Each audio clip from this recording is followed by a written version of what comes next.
نعرہ تکبیر، نعرہ رسالت، نعرہ رسالت، مذہب اسلام، حضرت علامہ و مولانا مفتی محمد شاہ عالم اکرمی صاحب، نعرہ تکبیر، نعرہ رسالت۔ مائک پر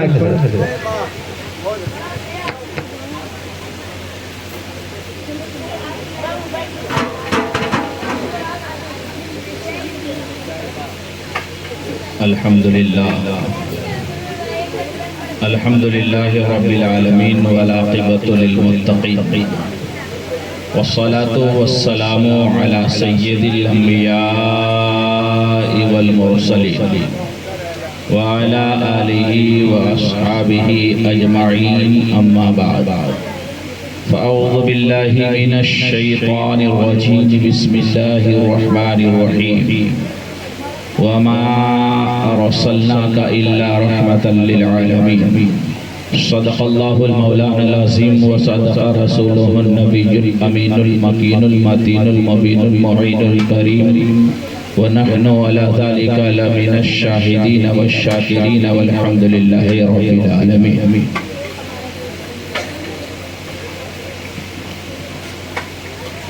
اسٹیج پر بیٹھے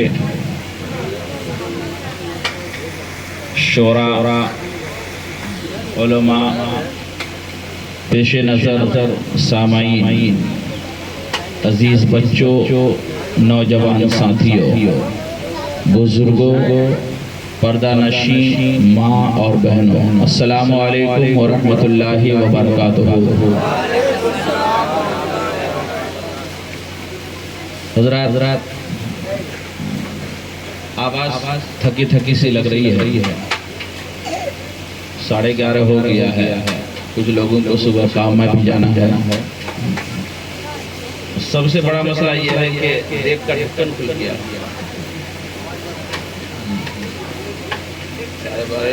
11 بجے کے بعد تو ویسے بھی آدمی کو بھوک لگ جاتی ہے، لیکن شاید کچھ لوگوں کو ضروری کام سے جانا ہوگا، اس لیے دیکھ کا ڈھکن تو کھلنا ہے ہی۔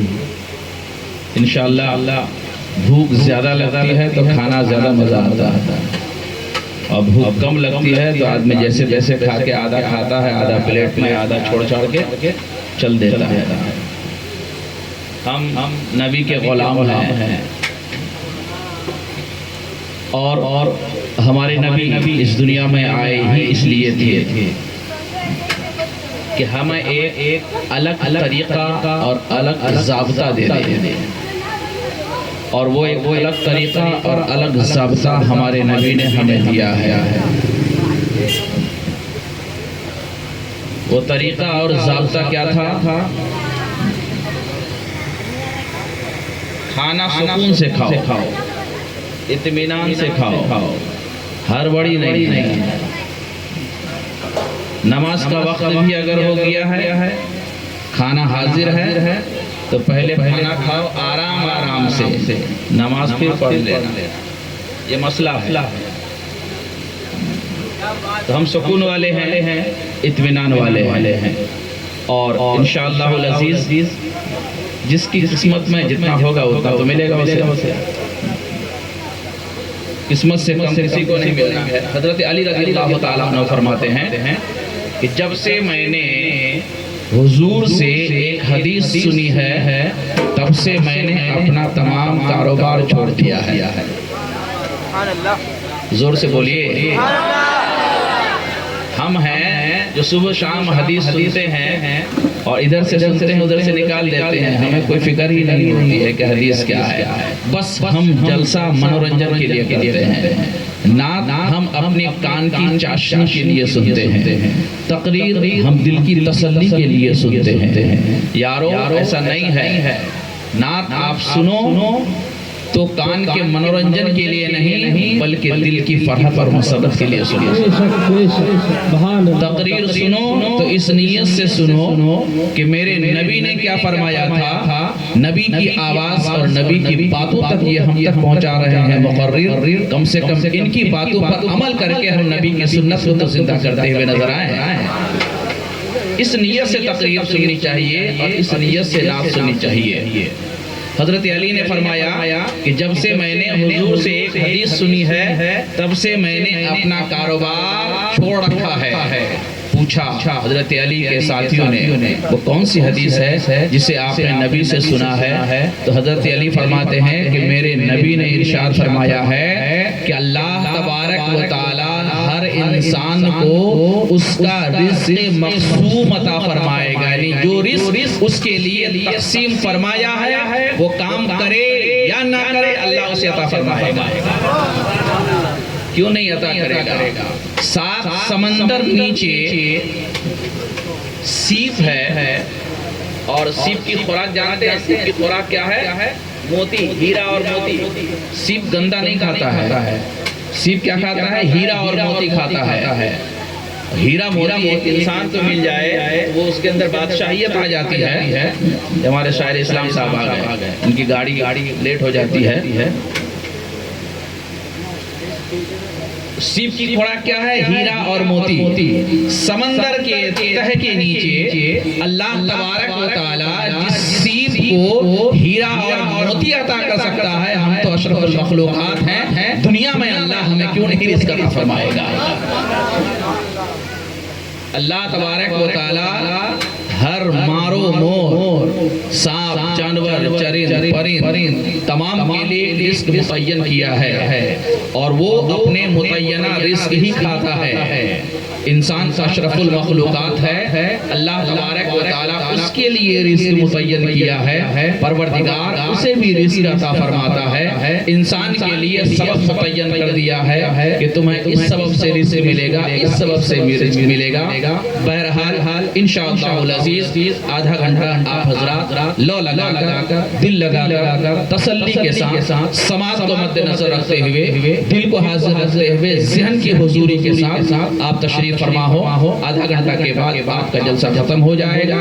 اللہ تبارک و تعالی آپ کو بیٹھنے کا بھی صلہ عطا فرمائے گا اور آپ کو سننے کا بھی صلہ عطا فرمائے گا۔ اور میرے مصطفیٰ نے ارشاد فرمایا تھا، حضرت ابو ہریرہ رضی اللہ تعالی عنہ سے مروی ہے، نبی ارشاد فرماتے ہیں کہ جب اللہ تبارک و تعالی کے بندے پروردگار عالم کی محفل میں حاضر آتے ہیں تو فرشتے اللہ کی بارگاہ میں عریضہ گزار ہوتے ہیں، الہ العالمین ہمیں روئے زمین پر جانے کی اجازت دے دی جائے۔ اللہ پوچھتا ہے، حالانکہ اللہ کو پوچھنے کی ضرورت نہیں ہوتی ہے، اللہ سب جان رہا ہوتا ہے، لیکن اللہ پوچھتا ہے فرشتوں کیوں جاؤ گے؟ فرشتے عرض کرتے ہیں پروردگار عالم تیرے گنہگار بندوں نے تیری محفل سجائی ہے، تیرے رسول کی بارگاہ میں صلاۃ و سلام کی ڈالیاں نچھاور کرنے کا ارادہ فرمایا ہے، پروردگار ہم اس محفل میں جائیں گے، وہاں دیکھیں گے تیرے گنہگار بندے کس انداز سے تیری بارگاہ میں حمد و ثنا پیش کرتے ہیں۔ اللہ اجازت مرحمت فرماتا ہے، فرشتے آتے ہیں، جب سے مجلس قائم ہوتی ہے، اللہ اور اللہ کے رسول کے ذکر کی ابتدا ہوتی ہے، فرشتے آتے ہیں انتہا تک، جب بندہ اللہ کی بارگاہ میں مجلس کے اختتام پر، مجلس کے آخر پر گر گرا کر رو رو کر دعائیں کرتا ہے، فرشتے دعاؤں کے بعد حاضر رب کائنات ہوتے ہیں۔ اللہ تبارک و تعالیٰ پوچھتا ہے فرشتوں میرے بندوں کے پاس گئے تھے، تم نے میرے بندوں کو کیا دیکھا ہے؟ فرشتے عرض کرتے ہیں پروردگار عالم میں نے تیرے بندوں کو دیکھا، شروع سے لے کے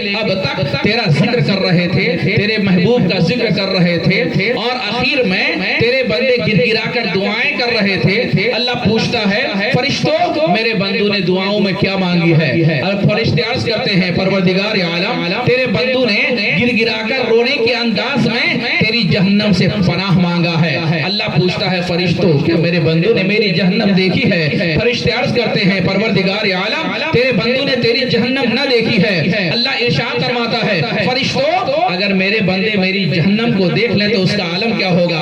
فرشتے عرض کرتے ہیں پروردگار عالم ان کے انداز سے تو یہی معلوم ہو رہا تھا، رونے کے سبب سے تو یہی معلوم ہو رہا تھا کہ اگر وہ تیرا بندہ تیری جہنم کی ایک جھلک کو دیکھ لے تو دنیا میں کوئی بھی لمحہ ایسا نہیں گزرے گا جو تیری یاد میں آنسو نہ بہا رہا ہوگا، جو تجھے یاد نہ کر رہا ہوگا، تیری بارگاہ میں حمد و ثنا نہ پیش کر رہا ہوگا. اب اللہ پوچھتا ہے فرشتوں تم نے اور کیا دیکھا ہے؟ فرشتے عرض کرتے ہیں پروردگار عالم میں نے دیکھا ہے تیرے بندے تیری جنت کا طلبگار تھے, تیری جنت کو تلاش کر رہے تھے, تیری جنت کو مانگ رہے تھے. اللہ پوچھتا ہے فرشتوں کیا میرے بندوں نے میری جنت دیکھی ہے؟ فرشتے عرض کرتے ہیں پروردگار عالم تیرے بندوں نے تیری جنت کو نہیں دیکھی ہے, قرآن کی زبانی جنت کو ملاحظہ کیا ہے, علماء کی زبانی جنت کو دیکھا ہے, علماء کے بیانات کی زبانی جنت کے حالات اور جنت کے قوائف کو, جنت کے صفات کو ملاحظہ کیا ہے. اللہ ارشاد فرماتا ہے فرشتوں اگر میرے بندے میری جنت کو دیکھ لیں تو ان کا عالم کیا ہوگا؟ فرشتے عرض کرتے ہیں پروردگار عالم تیرے بندوں کے انداز بیان سے, انداز تکلم سے,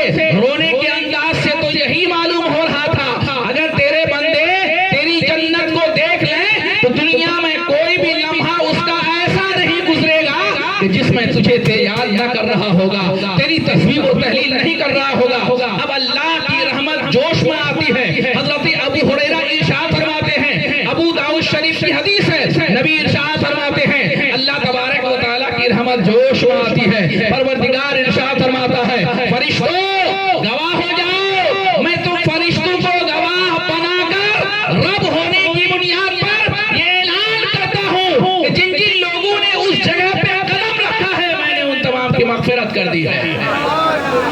گویا گویا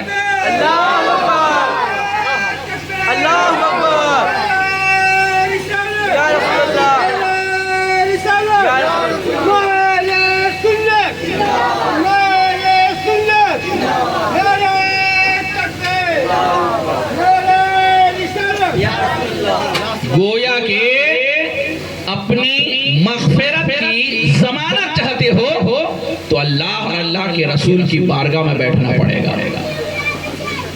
اپنی آخرت کی ضمانت چاہتے ہو تو اللہ اور اللہ کے رسول کی بارگاہ میں تمہیں آنا پڑے گا.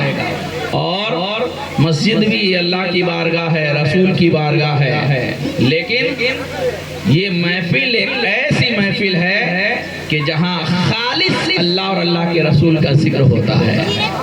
آئیے ہم اور آپ مل کر سب سے پہلے اسی اللہ اور اللہ کے ذکر سے قبل لو لگا کر گنبد خضرا کی جانب بھیگ دینے والے آقا داتا نبی آخر الزمان سرور قلب و سینہ سیاہ لامکا انیس بے کسا چارہ سا سزر دمندہ رحمت للعالمین شفیع المذنبین روحی فدا جناب محمد رسول اللہ صلی اللہ تعالی علیہ وسلم کی بارگاہ میں اپنی عقیدت و محبتوں کی ڈالیاں نچھاور کریں اور پڑھ لیں درود پاک. اللہم صلی علی سیدنا حبیبنا و شفیعنا و طبیبنا و طبیب قلوبنا و ماوانا و ملجانا محمد المعادن الجود والکرم بارک وسلم صلو علیہ السلام علیکہ یا رسول اللہ صلی اللہ تعالی علیہ وسلم. واہ کیا جود و کرم ہے شہ بطھا تیرا, واہ کیا جود و کرم ہے شہ بطھا تیرا, اور نہیں سنتا ہی نہیں مانگنے والا تیرا, نہیں سنتا ہی نہیں مانگنے والا تیرا. نبی کی بارگاہ میں آتے ہیں, نبی سے سوال کرتے ہیں, نبی سے کچھ مانگتے ہیں تو نبی نے کبھی کسی کو نہیں میں جواب نہیں دیا ہے. ہمیشہ جب جواب ہوا ہے تو وہ چاہے ان کے پاس ہو یا نہ ہو, نبی نے جواب اس بات ہی میں دیا ہے, ہاں ہی میں دیا ہے. مسجد نبوی کی دہلیز ہے, صحابہ موجود ہیں, عصر کا وقت ہے. صحابی رسول فرماتے ہیں کہ نبی کائنات صلی اللہ تعالی علیہ وسلم کی بارگاہ میں ایک صحابی آتے ہیں, عرض کرتے ہیں یا رسول اللہ میری بیٹی جوان ہے, شادی کا انتظام نہیں ہوا ہے, میری کمر میں طاقت نہیں ہے, جواب دے چکی ہے کمر, اب میرے پاس اتنی طاقت نہیں ہے کہ میں کما کر روپے پیسے اکٹھا کر کے اپنی بیٹی کا ہاتھ پیلا کروں. اے اللہ کے مقدس نبی مجھے آپ کی بارگاہ سے مجھے کسی نے بتایا, اور یاد رکھو وہ سائل جو آیا تھا وہ کوئی صحابی نہیں تھا, صحابی راوی ہے, وہ آنے والا سائل وہ یہودی کی جماعت میں تھا. سرکار کی بارگاہ میں ایسا نہیں ہے کہ جو صرف اپنا آتے ہیں, مومن آتے ہیں وہ جھولی بھر کر جاتے ہیں, نہیں بلکہ اپنا آتے ہیں تو بھی جھولی بھر کر جاتے ہیں اور غیر آتے ہیں تو بھی جھولی بھر کر جاتے ہیں. اسی لیے کہ نبی کائنات صلی اللہ تعالی علیہ وسلم پوری کائنات کے لیے رحمت بنا کر بھیجے گئے ہیں. وہ صرف آپ کے لیے رحمت نہیں ہے, وہ ہمارے لیے جتنے رحمت ہیں ان کے لیے بھی رحمت ہے, غیروں کے لیے بھی رحمت ہے. وہ ہمارے لیے جتنے رحمت ہیں جو اللہ کو نہیں مانتے ہیں ان کے لیے بھی اتنے ہی رحمت ہے۔ تو وہ سائل آتا ہے بیٹی کی شادی کا انتظام نہیں ہوا ہے، اب تک میرے پاس کچھ نہیں ہے، شادی کی تاریخ رکھی جا چکی ہے۔ اے اللہ کے مقدس نبی، لوگوں نے بتایا کہ آپ لوگوں کے پرسان حال کو آپ بہترین انداز سے طے کرتے ہیں، آپ مجھے میری بیٹی کا انتظام فرما دیجئے۔ نبی کائنات صلی اللہ تعالیٰ علیہ وسلم نے ارشاد فرمایا، سائل تم نے مجھ سے سوال کیا ہے اور میرا تو معمول یہ ہے کہ جس سے تم نے سوال کیا ہے وہ 3 دن سے بھوکا اور پیاسا ہے۔ اللہ اللہ، جو 3 دن سے بھوکا اور پیاسا ہو وہ دوسرے کو کیا دے سکتا ہے؟ لیکن نہیں، اللہ کے نبی خود ارشاد فرماتے ہیں کہ واللہ موتی انا قاسم، اللہ دیتا جاتا ہے میں تقسیم کرتا جاتا ہوں۔ اللہ کتنا دیتا ہے، اللہ کیا دیتا ہے، نبی کو کیا تقسیم کرتے ہیں، نبی کیا دیتے ہیں، یہ رب جانتا ہے، یہ رب کے محبوب جانا کرتے ہیں۔ سرکار نے ارشاد فرمایا گھبراؤ نہیں، فکر مند مت ہو۔ آپ نے ارشاد فرمایا علی قریب آ جاؤ۔ حضرت علی مسجد نبوی میں بیٹھے ہوئے تھے، حضرت علی کھڑے ہو جاتے ہیں اور عرض کرتے ہیں یا رسول اللہ لبیک میں حاضر ہوں۔ نبی نے ارشاد فرمایا علی جاؤ، گھر میں جو کچھ ہے لا کر اس سائل کو دے دو۔ اللہ اللہ، حضرت علی جاتے ہیں، حضرت فاطمہ سے سوال ہوتا ہے، فاطمہ تیرے پاس کچھ ہے؟ حضرت فاطمہ عرض کرتی ہے کہ میرے پاس کچھ نہیں، ہاں جب آپ مجھے کچھ پیسے دیتے ہیں سودا سلف کے لیے تو میں اٹھا کر اپنی تھیلی میں رکھ دیا کرتی ہوں، میں دیکھتی ہوں تھیلی میں کیا ہے، تھیلی لائی گئی اور جو کچھ بھی تھیلی میں تھا نبی کے ہاتھ میں رکھا اور نبی نے بغیر گنے ہوئے اس سائل کو عطا فرما دیا۔ وہ غیر ہے لیکن نبی کی بارگاہ میں آئے اور سوال کیا تو اس نے نہیں سنا، نبی نے اسے بھی عطا فرما دیا۔ تو حضرت اعلیٰ حضرت عظیم البرکت ارشاد فرماتے ہیں واہ کیا جود و کرم ہے شہ بطھا تیرا، اور نہیں سنتا ہی نہیں مانگنے والا تیرا، اور فرش والے تیری شوکت کا علو کیا جانے۔ یا رسول اللہ، یہ دنیا والے آپ کے عروج کو کیا جان سکتا ہے، یہ دنیا والے آپ کی شان و شوکت کو کیا جان سکتا ہے، یہ دنیا والے آپ کی اہمیت کو کیا جان سکتا ہے۔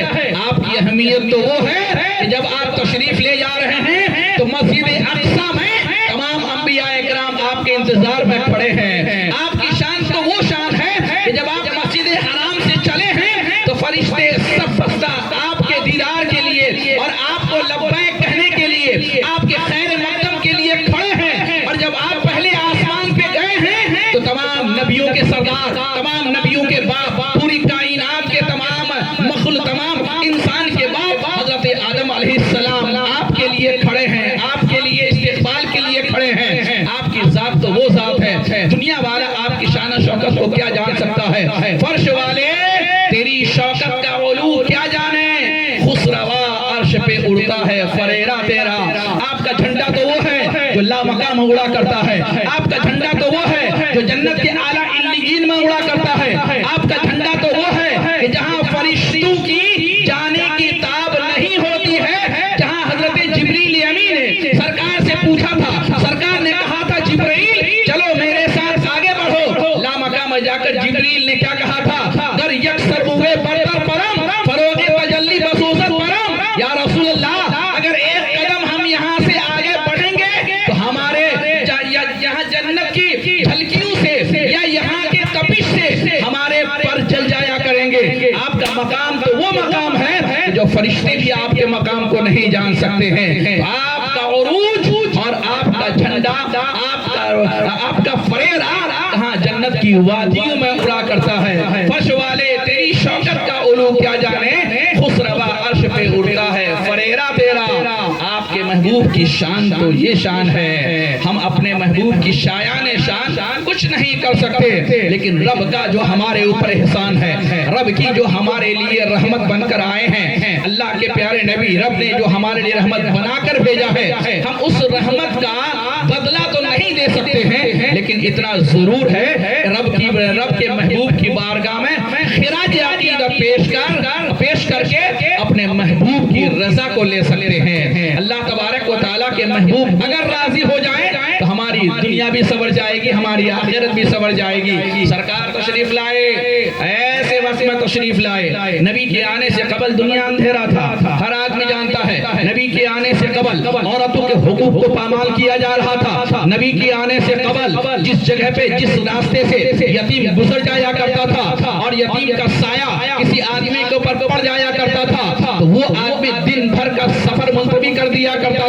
تھا. لیکن وارے قربان جاؤں رحمت للعالمین کی ذات پر نبی ارشاد فرماتے ہیں صحابہ کرام کا مجمع ہے, مسجد نبوی کی دہلیز ہے, صحابہ موجود ہیں, کہاں نبی کائنات صلی اللہ علیہ وسلم نے فجر کی نماز پڑھائی ہے. ایک صحابی پیچھے سے کھڑا ہو گیا, عرض کیا یا رسول اللہ فدا کا ابی و امی, میرے ماں باپ آپ پر قربان ہے. یہ کس دور کی بات ہے؟ یہ اس دور کی بات ہے کہ جس دور میں اگر کوئی یتیم جس کا باپ کا سایہ اس کے سر سے گزر گیا ہو, جس کی ماں کا سایہ اس کے سر سے گزر گیا ہو, وہ یتیم راستے سامنے سے گزر جائے تو جیسے آج کے دور میں توہمات لوگوں کے اندر بھرا پڑا ہے, لوگ سمجھتے ہیں کہ بلی سامنے سے گزر جائے تو دن بھر ہمارا منحوس جائے گا.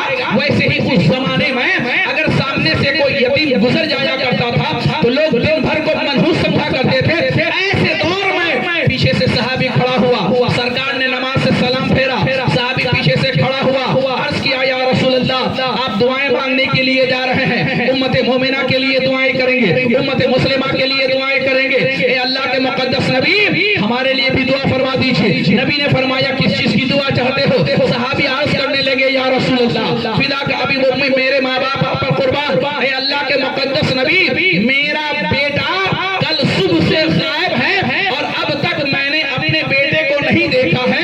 میری اکلوتی اولاد ہے, میری کوئی دوسری اولاد نہیں ہے, ماں کا رو رو کر برا حال ہے, ماں کی ممتا چاہتی ہے کہ جتنی جلدی ہو بیٹے سے ملاقات ہو جائے. آپ دعا فرما دیجئے, اس لیے کہ اللہ تبارک و تعالیٰ نے آپ کی زبان میں وہ تاثیر عطا فرمائی ہے کہ جب آپ دعا کرتے ہیں تو زبان آپ کی بات میں ہلتی ہے, رب اسے پہلے قبول فرما لیا کرتا ہے. جب آپ کی زبان ہلتی ہے ہلنے سے پہلے رب کی بارگاہ میں اجابت کا صحرا لگ جایا کرتا ہے. اس لیے آپ ہمارے لیے دعا کر دیجئے. نبی کائنات نے ابھی دعا کے لیے ہاتھ اٹھایا ہی تھا, اے پروردگار عالم فلاں کے بیٹے کو اس کے حوالے کر دے, وہ بیٹا صبح سے لے کے کل صبح سے غائب ہے. نبی نے اتنا دعا کرنا تھا, پیچھے سے ایک صحابی کھڑا ہوا, عرض کیا یا رسول اللہ میں ابھی راستے سے آ رہا تھا, فلاں باغیچے میں نے ان کے بچے کو دوسرے بچے کے ساتھ کھیلتا ہوا پایا ہے. اللہ اللہ, بڑی جافزہ والی مزدہ ہے, بڑی اچھی خوشخبری ہے. نبی کائنات صلی اللہ تعالیٰ علیہ وسلم نے دعا کو موقوف فرمایا. وہ صحابی جس کا بیٹا گم ہو گیا تھا, وہ صحابی جس کا بیٹا نہیں مل رہا تھا, جس کا بیٹا 2 دن سے گم تھا, وہ صحابی پیچھے سے دوڑ پڑتا ہے. جس راستے کی طرف دوسرے صحابی نے اشارہ کیا تھا وہ صحابی دوڑنے لگا. نبی کائنات نے ارشاد فرمایا اس کو میرے قریب لے آؤ. اس صحابی کو قریب لایا گیا. سرکار نے ارشاد فرمایا بیٹے سے ملنے کی بڑی جلدی ہے. عرض کرنے لگا یا رسول اللہ جس کی اکلوتی اولاد ہو, اس کی ماں کا رو رو کر برا حال ہو, وہ اگر ایک دن سے غائب ہو, دن بھر نہ ملا ہو تو پھر ماں کا کیا حال ہوگا. ہم تو چاہتے ہیں جتنی جلدی ہو اس کو اپنے سینے سے لگا لوں. نبی نے ارشاد فرمایا میں جانے سے روکتا نہیں, ضرور جانا, لیکن میری ایک بات یاد رکھو, جب تم جانا باغیچے کے دروازے کے اوپر جا کر اپنے بیٹے کو اونچی آواز میں بیٹا کہہ کر مت بلانا. عرض کرنے لگا یا رسول اللہ وہ میرا بیٹا ہے, پھر میں اسے بیٹا کہہ کر نہ بلاؤں. نبی نے کہا یقیناً وہ تیرا بیٹا ہے, بیٹا رہے گا, لیکن یاد رکھو وہاں کھیلنے والوں میں ہو سکتا ہے کہ کوئی یتیم بچہ بھی ہو. جب تم اپنی زبان سے بیٹے کو بیٹا کہہ کر بلاؤ گے 2 دن سے تیرا بیٹا غائب ہے, تیری زبان میں بلا کی چاشنی ہوگی, تیری زبان میں بلا کی لجاجت ہوگی, تیری زبان میں بلا کی مٹھاس ہوگی. جب اس مٹھاس بھرے آواز میں تو اپنے بیٹا کو بیٹا کہے گا تو جو یتیم بچے ہیں وہ سوچ رہا ہوگا کاش میرا باپ بھی زندہ ہوتا اور میرا باپ بھی اس انداز سے مجھے آواز لگا رہا ہوگا تو میں بھی دوڑ کر اپنے باپ کے سینے سے چمٹ جایا ہوتا. اس کا دل ٹوٹ جائے گا. اور یاد رکھو جب کسی یتیم کا دل ٹوٹ جاتا ہے تو اللہ تبارک و تعالیٰ کا عرش ہل جایا کرتا ہے. نعرے تکبیر, نعرہ تکبیر, نعرہ تکبیر, نعرہ رسالہ, پتی پتی بول بول, پتی پتی بول بول, سرکار کا دامن, سرکار کا دامن, نظام کا دامن, لب کا بولو, یا حسین, یا حسین, یا حسین.